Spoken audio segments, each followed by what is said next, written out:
Yeah, we're gonna do that tomorrow. Only what today? So what time is it, homies? 2:35.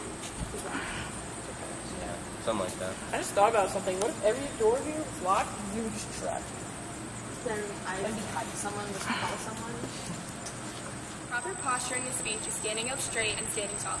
Good posture in a speech will convey good authority to your audience to make them understand what's being explained.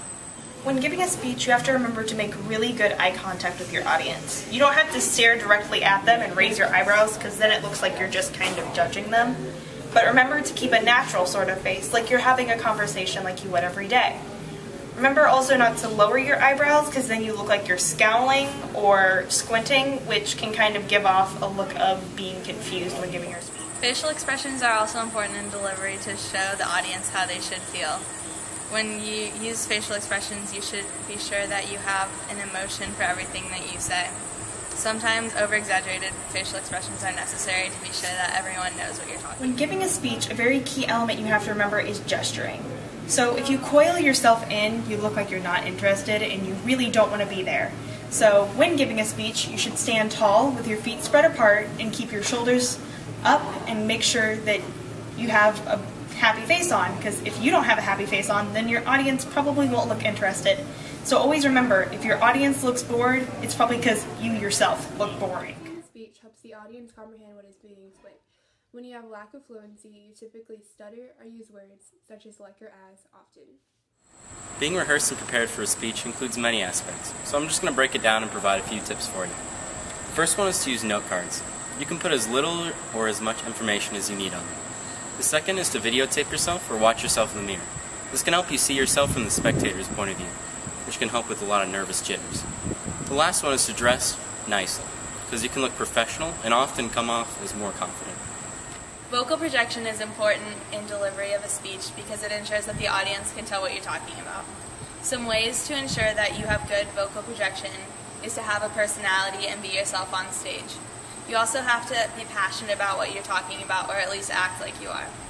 Finally, good breathing technique is important because if you just speak loudly, it doesn't give you a strong voice. If you breathe through your diaphragm, it eliminates the vocal strain and helps you project well strongly.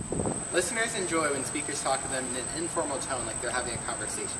One way to do this is by using shorter sentences rather than long memorized paragraphs, so it shows that you're not like reading off of a script. Another tool to use is you can ask rhetorical questions. This can be used to keep the audience involved and show that you're speaking to other people. Articulation is the act of speaking clearly. One way to practice articulation is to converse every day with your peers.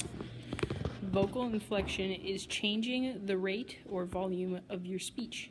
Examples of vocal inflection are speaking loudly, softly, quickly, or slowly. Talking really fast like this and I don't slow down, what does it do for the listener? First of all, you probably can't understand what I'm saying. Even if you can, you won't absorb the content. Now if you talk really slow, like this, take long pauses, well, eventually you'll lose interest and zone out. Facial expressions are important to show the audience a certain feeling. It's important to practice these before giving a speech or presentation so you already know what emotions you want them to have. A pause is a rest or a hesitation in a speech. Most people have problems using pauses in speeches. See what I did there? I paused to let you absorb what I just said. Pauses in speeches can be used to help emphasize what you just said or let your audience take notes or absorb what you just said. However, it's not always a positive thing. It can also be used negatively. Unnecessary fillers cause the flow of your speech to become awkward or too slow.